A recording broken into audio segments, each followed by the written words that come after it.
love written in the margins. Emma had always loved books more than anything. Working at the small library in her town, she found comfort among the quiet aisles and the smell of old pages. One rainy afternoon, while organizing returned novels, she noticed something unusual.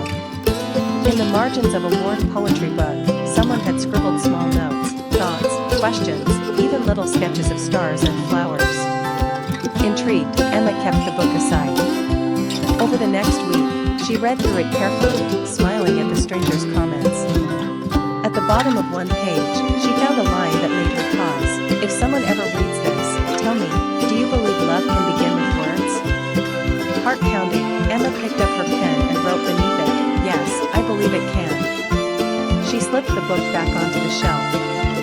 2 weeks later, the book returned. Flipping through it, Emma saw a reply waiting for her, then perhaps we are already proving it. And so, it began. Their silent conversation stretched over months, shared only in the margins of borrowed books. They talked about dreams, fears, favorite songs, the meaning of home. Emma didn't know his name, yet she felt closer to him than to anyone else. One evening, she opened the book and found a new message. Shall we step out of the pages? I'll be at the cafe across the street, 5 p.m. tomorrow. Look for the one carrying this book. The next day, Emma's hands trembled as she walked into the cafe. At a corner table sat a young man, the poetry book resting in front of him. He looked up, nervous but smiling, and Emma felt the world pause. Hi, he said softly. Hi, she whispered back, and it was as if all the words they had written finally found their voice. From then on, their story no longer needed margins. It unfolded in real moments, shared coffees, long walks, laughter under the rain. And though life would still write its challenges, Emma knew that love, once written between the lines, could fill an entire book of its own. The last train. It was almost midnight when Emma hurried through the nearly empty station, clutching a book she had forgotten to return to the library. The last train was minutes away, and the silence of the platform made her feel strangely alone. Then she saw him. A young man sat on the bench, sketching something in a worn notebook. His hair was messy, his clothes simple, but his presence seemed to fill the station with quiet energy. Emma slowed her steps, curious. He glanced up, and their eyes met. You're late too, he asked with a gentle smile. Always, she replied, laughing softly. I guess the train and I have the same schedule. The train hadn't arrived yet, so they talked. His name was Daniel, an architecture student who sketched everything he saw, stations, strangers, even shadows. He showed her his drawing, the curve of the platform roof, the flicker of the old lights, and in the corner, her silhouette as she entered. Emma's cheeks warmed. You drew me? You walked in like you belonged here. I had to capture it. Minutes stretched into an hour, and strangely, neither cared that the train was late. They spoke of books, cities they dreamed of visiting, and fears they never shared with anyone else. It felt like a secret world, built only between them. Finally, the train screeched into the station. The spell was breaking. Emma hesitated. Will I see you again? Daniel tore a page from his sketchbook, the drawing of her beneath the station lights, and handed it to her. Only if you don't lose this. He wrote his number in the corner, his hand slightly trembling. The doors began to close. Emma jumped inside, clutching the sketch against her chest. As the train pulled away, she looked through the glass and saw him smiling, as if he already knew she would call. That night, Emma placed the drawing by her bedside.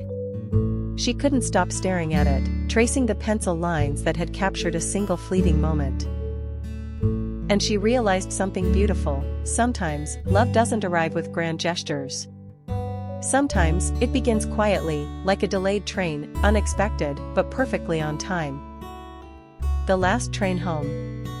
It was late evening when Emma stepped onto the nearly empty platform.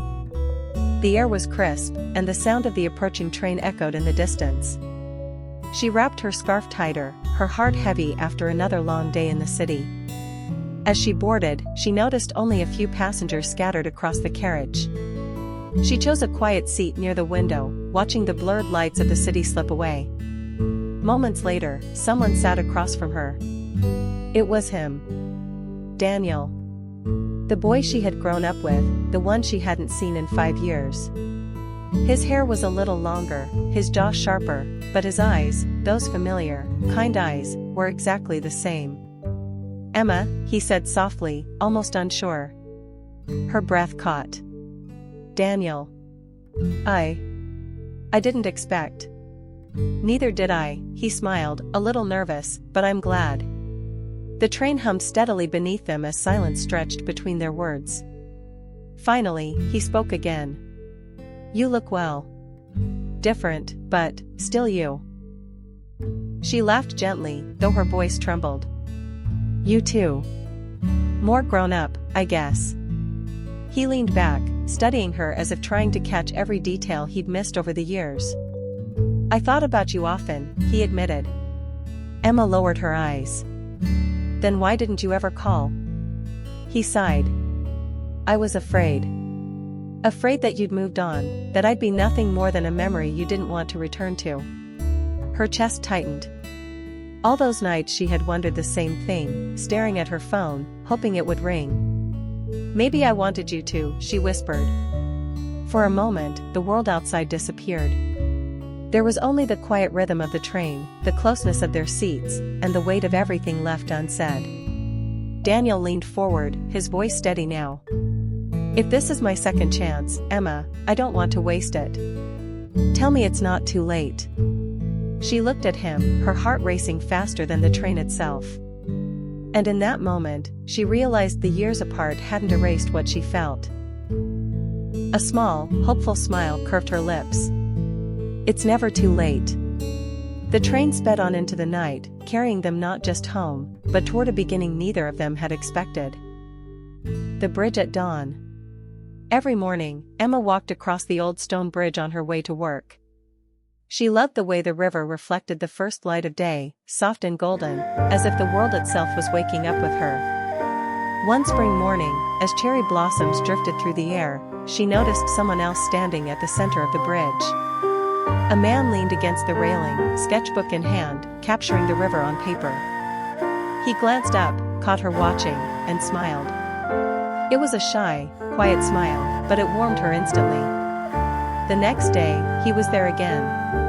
This time, she found the courage to stop. "Beautiful morning," she said.